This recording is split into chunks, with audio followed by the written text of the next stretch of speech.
के बाद कोई ऐसा संगठन नहीं बना है। ये रियलिटी है जिसके कारण हम फिर मनुवाद में चले। इसलिए अब मध्य प्रदेश के अंदर ओबीसी महासभा, भीम आर्मी, जेस, तमाम प्रकार की जितनी पार्टियां हैं बहुजन समाज की, सब एक मंच पे आके और एक काम करते हुए इस सिस्टम को हम लात मारने का काम करेंगे। आप लोग देख लेंगे। और सबसे बड़ी बात, मैं क्योंकि बीच में भूल गया था, आरएसएस में जितने भी लोग काम करते हैं वो पंक्चुअल होते हैं, अनुशासित होते हैं। मैं उनकी तारीफ नहीं कर रहा हूं, मैं इसलिए कह रहा हूं हमारे लोगों में ये चीज नहीं है। हमारे लोगों में एक अगर ईवी स्वामी पेरियार साहब हो जाते हैं तो वो इतना बड़ा नाम कमाते हैं और आपको बहुत कुछ देके जाते हैं। उनके लोग तो छोटे छोटे बच्चे उनके छोड़ देते हैं कि जाओ आप अपना धर्म का प्रचार करो, क्योंकि उनको मालूम है कि ये कलयुग है। और कलयुग में बाबा साहब भीमराव अम्बेडकर, ज्योतिबा फुले साहब जी महाराज जैसे महापुरुष पैदा हो गए, इसलिए इस देश में कलयुग कहने लगे लोग। ये कलयुग भी मुझे लगता है आजादी के बाद ही हुआ, पहले नहीं था।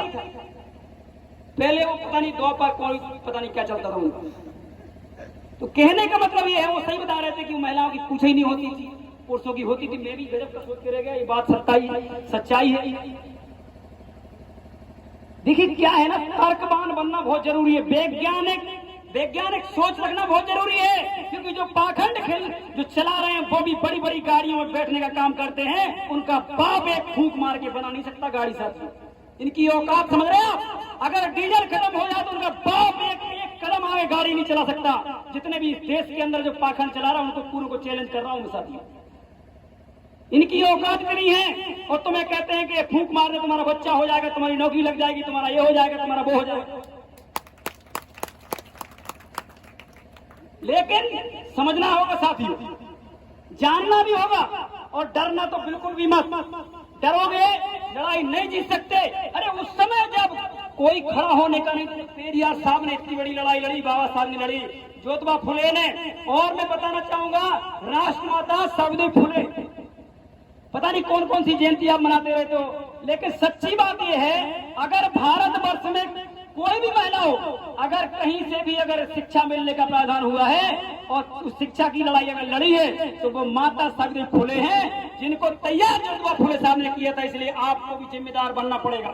आपको माता पिता, आप जो भी पिता हैं, भाई हैं, चाचा हैं, फूफा हैं, क्या है, इसका मतलब नहीं है। आपको अगर लगता है कि हमारे परिवार में बेटियां हैं तो उनको मिशन दीजिए। आप सिर्फ ये मत सोचिए बड़ी हो जाए और शादी कर दें। यही समस्या रही है हमारे समाज में, बहुजन समाज में, कि बड़ी हो जाए और शादी। एक और समस्या रही है, ये लोग जो हैं, सामंतवादी जो लोग हैं, ये जानबूझ के अपने लड़कों से हमारी लड़कियों पे कमेंट कराते हैं, हमारी लड़कियों को छेड़ने का काम करते हैं, ताकि आप कम उम्र में इनकी शादी कर दो, ये बर्बाद हो जाए महिलाएं बेटी। इसलिए आपको बगावत करना पड़ेगी, आपको क्रांतिकारी बनना पड़ेगा। मैं भी तो एक लड़का ही हूं ना, मेरी उम्र की 33-35 साल है, कोई ज्यादा उम्र का नहीं हूं। लेकिन मुझे समझ में आ गया, मुझे ये पक्का समझ में आ गया कि इस देश के अंदर अगर कोई सबसे बड़ा हथियार या पवित्र ग्रंथ है तो वो संविधान है। इसके अलावा सब झूठ लिखा हुआ है, सब मनगढ़ंत लिखा हुआ है। किसी के बाप में औकात नहीं है कि वो अपने भगवान को यहां बुला के बता सके कि देखो ये भगवान है। हमें समझना पड़ेगा। और ये डर के आप अगर बोलो कि भैया हम पेरियार जी की जयंती मना रहे हैं, धीरे धीरे मना ली, हो गया काम, अरे खुल के बोलो भाई उनके विचारों को। अगर उन्होंने बोला है पाखंड है, ये तो है, सच्चाई जानना पड़ेगी। और ये लोग कम लोग नहीं है। यहाँ मैं ये तो कह रहा हूं कि पहली बार मध्य प्रदेश की धरती में रूपेश जी, आशु जी ने और आप सभी लोगों ने मिलकर इतना बड़ा काम किया है। सबसे बड़ा तो मैं धनगर समाज को भी कहना चाहता हूं कि आप लोगों ने बड़ा ये जो कार्यक्रम किया है, अगली बार आप करोगे अगर, तो मैं कह रहा हूं कि वहां तक को जगह है ना वो बनेगी नहीं।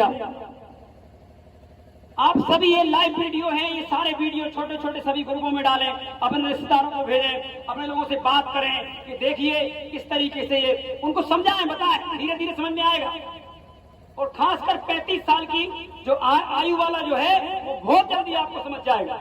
साथियों, क्योंकि समय बहुत ज्यादा हो रहा है और क्योंकि अब हमारे साथी जो हैं जितने भी हैं, मैं तो इन सबसे बहुत छोटा हूं, लेकिन इतना मैं एक और चीज कहना चाहता हूं, आप लोग सभी ओबीसी महासभा में जुड़े।